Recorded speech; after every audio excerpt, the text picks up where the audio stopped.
You didn't get a bill for it this morning. Huh? No email, no notification, no warning. But you paid it anyway. A few rupees here, a few there. Nothing dramatic, nothing obvious, just slightly more than yesterday. And that's the point. Because the most effective tax in the world is the one you don't notice. Right now, your money is quietly losing value. Not crashing, not disappearing, just shrinking. Slow enough that you adjust, fast enough that it matters. Milk costs a bit more, rent creeps up, fuel never quite comes back down. Same life, higher cost. And the strange part is, most people think this is normal. It's not. Let's make this simple. Imagine you have 100 rupees in your pocket. You don't spend it, you save it. Feels responsible, right? Now fast forward 1 year. You still have 100 rupees, but what that 100 can buy is less. Maybe 95 rupees worth, maybe 90. You didn't lose money, but you lost value. That gap, that's the silent tax. We call it inflation, but that word makes it sound technical, neutral, almost harmless, like weather. It's not weather, it's a system, and like any system, it has a design. Here's where things get interesting.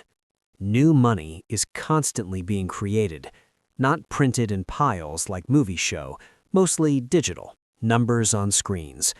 Governments create it, central banks manage it, commercial banks multiply it through lending. It enters the economy quietly. No sirens, no headlines saying your money is about to be worth less, because that wouldn't go down well. But here's the key detail most people miss. That new money doesn't reach everyone at the same time. It enters at specific points.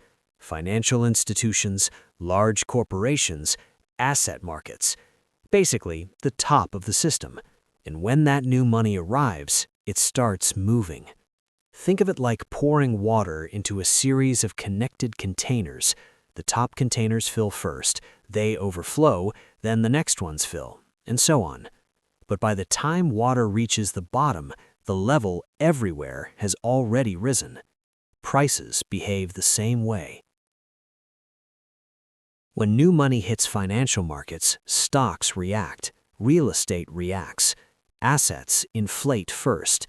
People who own these assets, they benefit early. Their wealth increases before prices everywhere else adjust.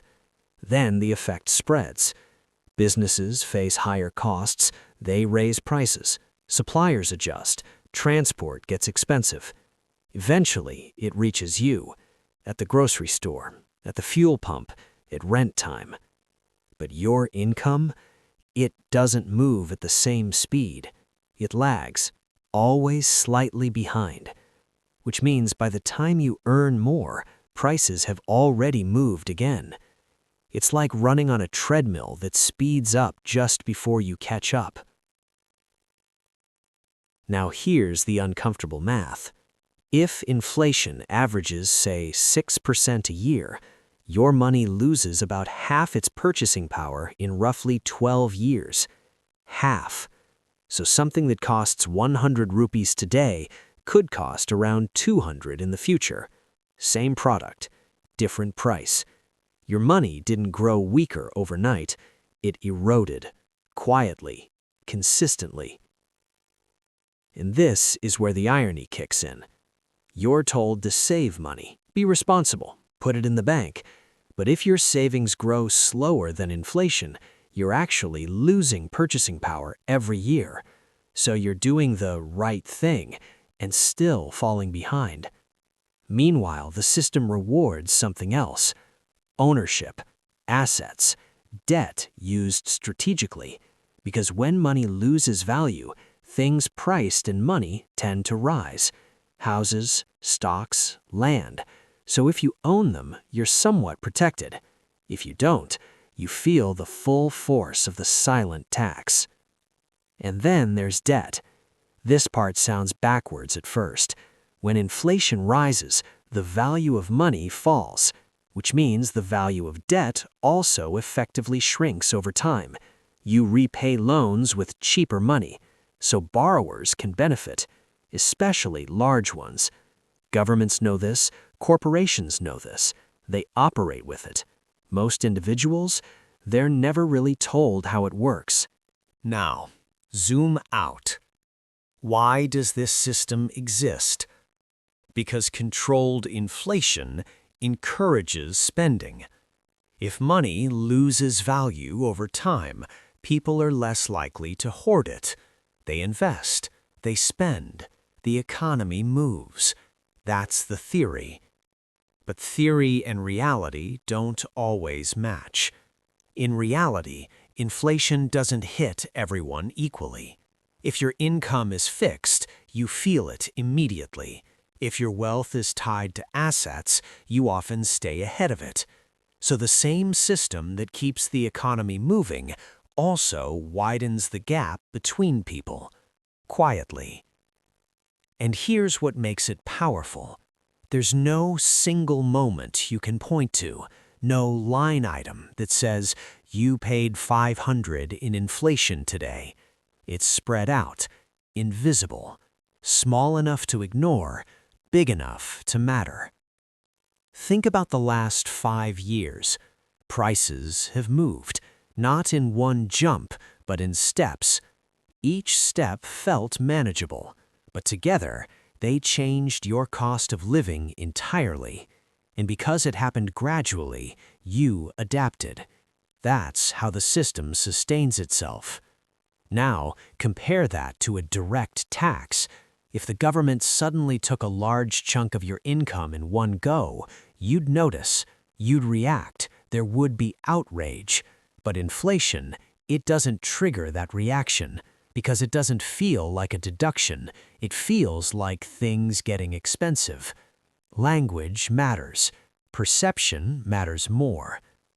And this is where the story gets uncomfortable. Because once you see it, you can't really unsee it.